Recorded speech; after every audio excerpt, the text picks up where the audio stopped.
आज मैं लेकर आई हूँ दाल मखनी की ऐसी रेसिपी है तो पंजाबी रेसिपी है, लेकिन मैं कुछ इसमें बिहारी तड़का लगा रही हूँ। तो चलिए आज हम चलते हैं इस प्रोसेस की तरफ। तो आइए लेकर चलते हैं कैसे बनाते हैं।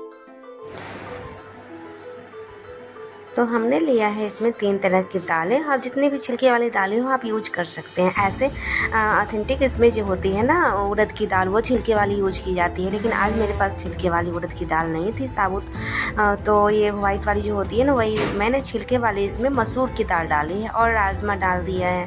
तो आपके पास अगर इसी हिसाब से मन हो खाने का बहुत, तो आप चाहो तो झटपट ये भी बना सकते हो। एकदम अच्छी लगती है, बहुत ही टेस्टी लगती है। टेस्ट तो आ ही जाता है ना इसमें वो दाल मखनी की। तो हम छिलके वाली दाल ही बिना छिलके वाली दाल ही ले लिए हैं। ऐसे ज़्यादातर लोग छिलके वाले ही यूज करते हैं, तो आप भी अगर हो तो आप छिलके वाले यूज करो, ना हो तो बिना छिलके वाले से भी काम चल सकती है। तो मैंने तीनों दाल लिया है, लगभग 4 चम्मच के लगभग 5 चम्मच के लगभग मैंने उड़द दाल लिया था, और 2-2 चम्मच के लगभग मैंने राजमा और 2 चम्मच मसूर दाल रात को फूलने को डाल दिया था। जो भिगोने को डालते हैं ना, वो सुबह में फिर हम उसे अच्छी तरह से धो लिए और इसे डाल दिए। और एक थोड़ा सा हटके मैं कुछ क्या की हूँ ना, जो आप देखते होंगे इसमें प्याज नहीं डाला जाता, तो मैं इसमें प्याज भी डाली हुई। डालने के बाद बहुत ही ज़्यादा टेस्टी लगी थी मुझे।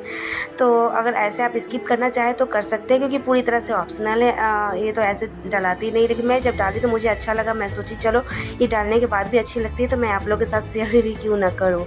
तो वही सब कुछ डाल के और थोड़ा सा हल्दी और नमक डाल के इसमें मैं चढ़ा दी हूँ चूल्हे पर। तो इसे मैंने पूरी तरह से 5 सीटी दिलवाया था, और 5 सीटी में ही अच्छी तरह से पक गई थी। इससे ज़्यादा आप पकाइएगा नहीं। तो 5 सीटी के बाद हमने चूल्हे को कर दिया था ऑफ, और थोड़ी देर ठंडे होने के लिए रख दिया था। तब तक मैं फिर और भी सब्जियों की तैयारी कर लेती हूँ। तो मैं ली हूँ 7 से 8 कलियाँ लहसुन की और 1 टमाटर। इसे मैं काट लूँगी बारीक बारीक। आप इस एक से ज़्यादा भी डाल सकते हैं, ऐसे आप अलग अलग भी ग्राइंड कर सकते हैं। जैसे टमाटर को अलग और लहसुन को अलग, जो भी ग्राइंड करने की चीज़ें अलग अलग भी कर सकते हैं, लेकिन मैं साथ में डालती हूँ क्योंकि मसाला तो साथ में ही डाला जाता है। तो अपना भी थोड़ा कुछ होता है जो मैं अपना दिमाग लगा के जो भी करना था मैं क्यों, लेकिन बहुत अच्छी बन गई थी। तो आप भी ऐसे अगर करोगे तो ख़राब नहीं लगेगी। तो मैं इसे ग्राइंड करके साइड कर लेती हूँ।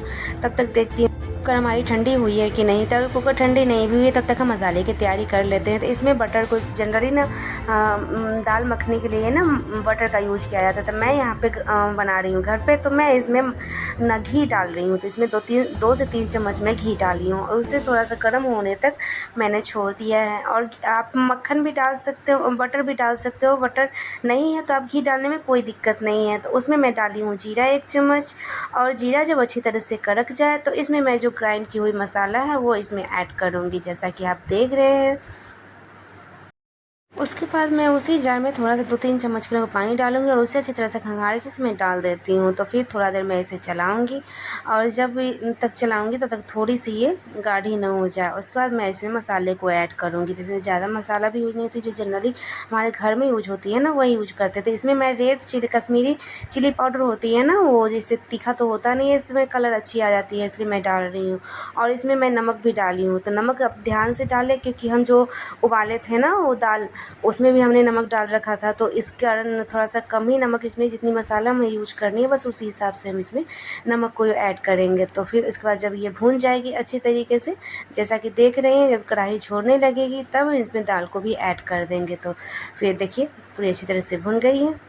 इसमें थोड़ा सा मैंने क्या किया ना, 1 पिंच के लगभग मैंने इसमें थोड़ा हल्दी पाउडर भी डाल दिया है भुनने के लिए, कि थोड़ा सा दूसरे कलर थोड़ा सा अच्छा नहीं लग रहा था। तो मैं सोची चलो थोड़ा सा हल्दी, तो ये भी पूरी तरह से ऑप्शनल है, आप डालना चाहें तो डाल, नहीं डालना चाहें तो नहीं डालें। तो चलिए ये हमारी भुन गई है। अब इसमें हम करेंगे दाल को ऐड। तो जैसा देख रहे हैं कि दाल का कलर कैसा है, तो आप ऐसा अभी खड़े खड़े देख रहे हैं ना, इसको हम मैश करेंगे। तो पहले हम इसे खूब देरी से 20 से 25 मिनट तक हम इसे मध्यम लो आंच पे इसको हम खौलाएंगे अच्छी तरीके से। उसी बीच में अगर हमारे पास मैशर है जो दाल घुटती है ना उससे, वो हो, या फिर जैसे आलू को हम मैश करते हैं वो हो, तो आप उससे ही मैश कर सकते हैं। तो हम ना आलू मैश करने वाले से इसको मैश किए थे। तो आप भी देख लीजिएगा, आपके पास जो भी चीज़ हो आप उससे इसको मैश कर सकते हैं। इसे चूल्हे पर रखे हुए लगभग 10 से 15 मिनट हो गए और ये अच्छी तरीके से खौल गई है। तो अब हम इसे पहले थोड़ा देर चला देते हैं कि अंदर से पकड़े नहीं। और देखिए थोड़ी थोड़ी गाढ़ी लग रही है ना ये, क्योंकि 10 से 15 मिनट हो गई है इसे चूल्हे पर रखे हुए। तो अब हम क्या करेंगे ना, इसे मैसर से मैश कर देते हैं। तो खूब अच्छी तरीके से गाढ़ी हो जाती है। जो राजमा है ना उसका जो थिकनेस है इतना अच्छा से आता है, या फिर जो मसूर दाल हमने रखी है छिलके वाली, और जो उड़द की दाल है उसकी बहुत अच्छी होती है, बाइंडिंग अच्छी होती है। तो ये तीनों को हम डाल के अच्छी तरीके से पहले मैश कर लेते हैं। तो ज़्यादा भी पूरा बिल्कुल ही मैश नहीं करना है, नहीं तो दाना दिखेगी नहीं जो है क्या चीज़। तो इस हिसाब से हम करेंगे। और तड़का लग चुकी है, जब ये हो जाएगी तब हम इसे लास्ट में क्या करेंगे, थोड़ी सी कसूरी मेथी 1 चम्मच से भी कम ना इसे मैश करके हम इसमें मिला देंगे। और इसे हम ज़्यादातर खौलाएँगे नहीं, बस 1 से 2 बार मिला देंगे। उसके बाद हम फिर चूल्हे को ऑफ़ कर देंगे। तो अभी हम पहले डाल दिए और थोड़ी देर खौलने देते हैं। तो इसे हमने 2 से 3 मिनट खौलने दिया था। इसके बाद हमने कर दिया था चूल्हे को ऑफ। ये काफ़ी गाढ़ी हो चुकी है। और जो दाल मखनी होती है ना वो गाढ़ी गाढ़ी ही होती है। और ये ताज़ा क्या, ये बासी में भी उतनी ही ज़्यादा, कल होके भी बहुत ही ज़्यादा अच्छी लगती है। तो अब हम इसे सर्व करते हैं एक दूसरे बर्तन में। देखिएगा कितनी अच्छी लगेगी ये।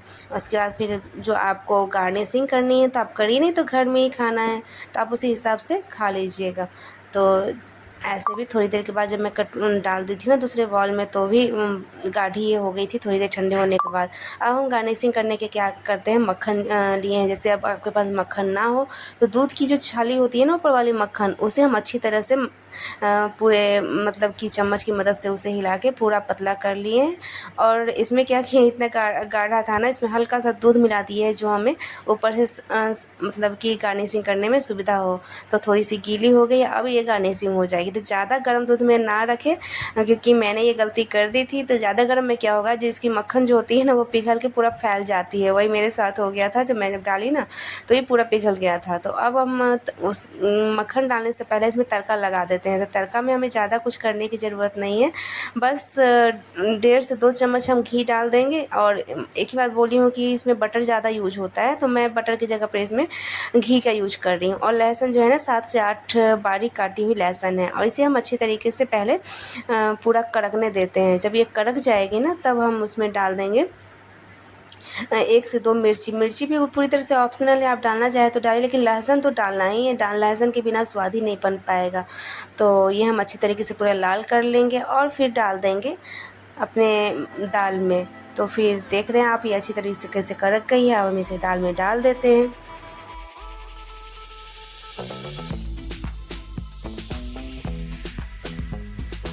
अब देख रहे हैं कि हमारी जो है ना ये पूरी हो गई है। तब इसमें लाल मिर्च मैं डाल दी हूँ, इसे जलाना नहीं है मुझे, सिर्फ सबसे लास्ट में मैं डाली हूँ। तब ये हो गई लास्ट तैयारी। अब मैं इसे तड़का लगा देती हूँ। अब लग गई हमारी तड़का। और तड़का लगाने के बाद मेरा पूरा घर जो है इतना गमक रहा था, जो क्या बताऊँ, इतनी अच्छी स्मेल आ रही थी घर में। और इसे हम थोड़ा सा मिला देते हैं, जो घी है ना इसकी, इसके अंदर तक जब बाइंडिंग चली जाए। इसके बाद हम इसे थोड़ा सा गर्म है, ठंडी भी हो जाएगी। और पूरी अच्छी तरीके से ठंडी हुई नहीं थी, मेरी तो पूरी मिल गई थी, कहता हम दिखाएंगे। अब हमारी हो गई गार्निशिंग की बारी। तो मैं अब इसमें जो मक्खन मिला के रखी हूँ ना उसे मैं गार्निशिंग कर देती हूँ। और ये भी पूरी तरह से ऑप्शनल है कि हम ऐसे डिजाइन करें, हम बस अच्छा लगने के लिए ऐसे बना रहे हैं। तो आप सीधे मिलाना चाहे तो आप सीधे ही मिला सकते हैं, बहुत ही अच्छी लगेगी इसकी टेस्ट।